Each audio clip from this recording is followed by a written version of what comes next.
becoming more and more critical of Adamair and the way it was being run. But then, after 7 months of negotiating, this is good news. Thank you. Adamair agrees to help pay for the salvage. Phoenix International, an American company specializing in deepwater salvage, starts the operation on August the 24th. But the time they've lost has had a serious consequence. Although they have a fix on the location of the crash, the locator beacons attached to the black boxes have gone dead. If the black boxes are not found, it will be a mystery until today.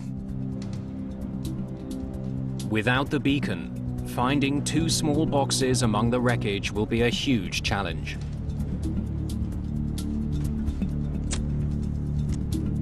To make matters worse, Adamair has only put up enough money for 1 week of searching.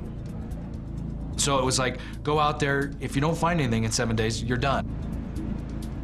After locating debris with sonar, an unmanned remote-controlled submarine is sent down to look for the black boxes.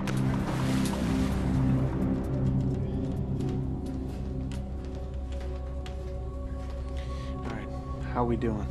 We dove on one location first. We got to that GPS location. There was nothing there. Pull up quadrant 3. So we sat down and decided we'd do a grid search about that point. And so we did a very methodical search.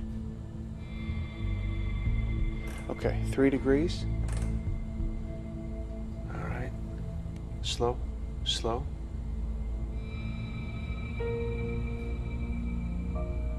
We're coming up on something. We started picking up small, lightweight pieces of airplane wreckage. Things like life vests, seat trays, light bits of metal. Oh my God, this is it. Investigators get their first look at the wreckage. This plane is ripped apart.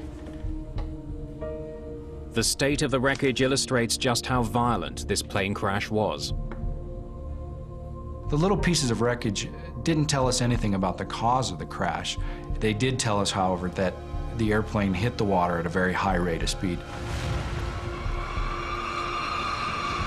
This was the most fragmented airplane that I have ever seen.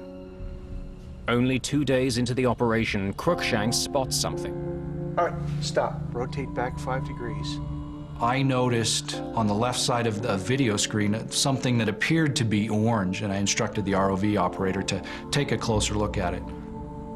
That's it. That's it. Okay. Once we got over there, we realized that, yeah, this in fact was the FDR. The plane's flight data recorder has been found. All right, good work, Joe. Let's get this up. We were very excited that we had seen and recovered one of the boxes. Investigators soon find the cockpit voice recorder nearby. All right, stop. That's it. Their week is up. The salvage operation is over. Investigators now hope that they have all the clues they need to solve this accident.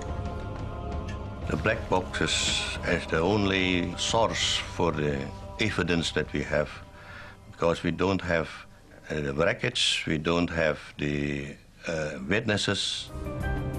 But the boxes have been lying on the bottom of the sea for almost 8 months. They could be damaged beyond repair. They may not yield any information at all.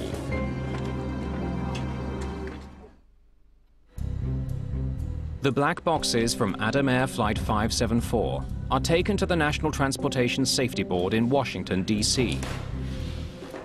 Investigators think the labs there are the best bet at salvaging any possible information.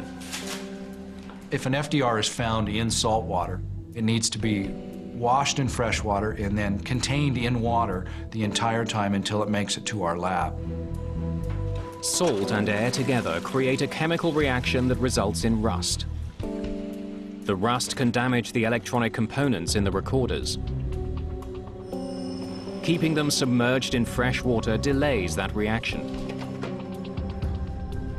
The importance of having the data depends on the circumstances of the accident. If you're able to recover wreckage in other parts to investigate, then you don't necessarily need to rely on the data. For this particular accident, since the wreckage was going to stay at the bottom of the ocean, it was essential that we had data from the recorders. As the delicate procedure of recovering the data from both recorders progresses, investigators are aware that they have an additional concern.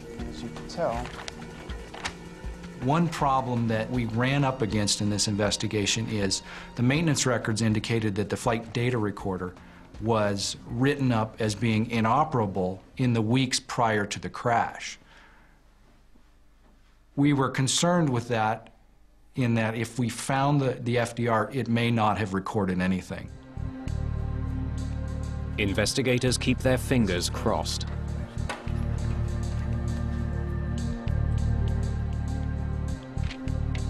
we've got it all. It's all there.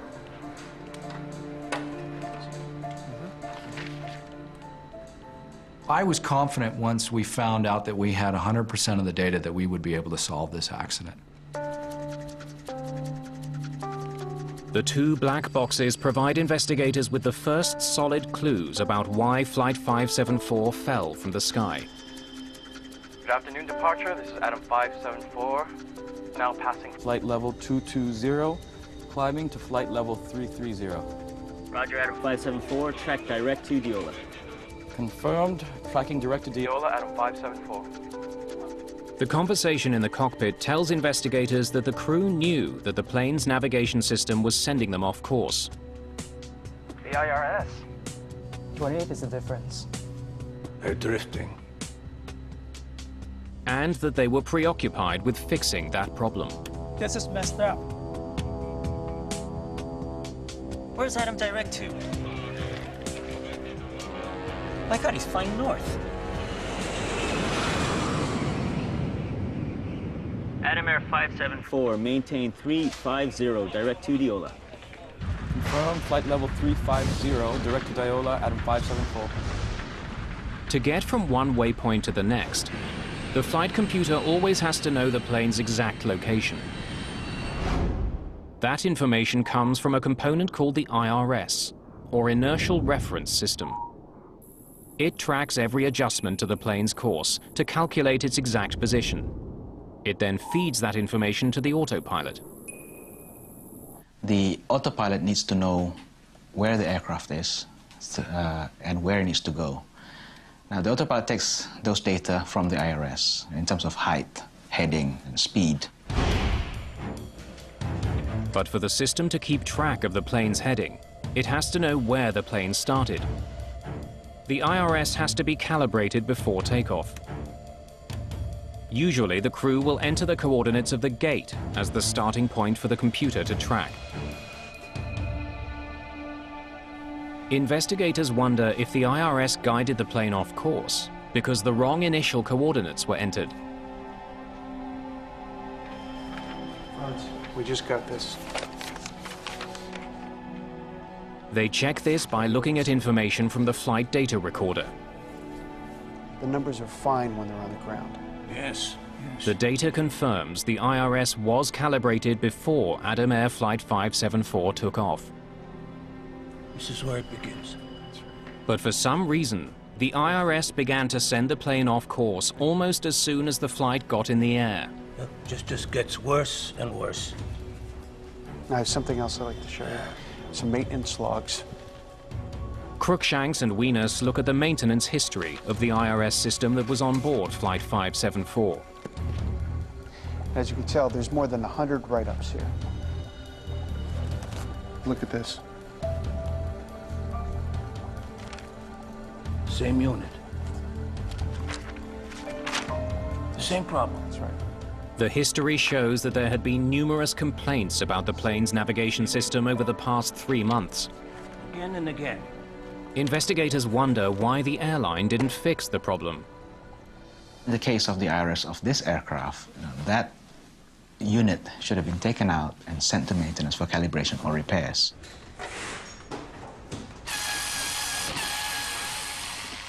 Investigators discover that when pilots complained about a faulty IRS unit, The airline didn't fix it properly.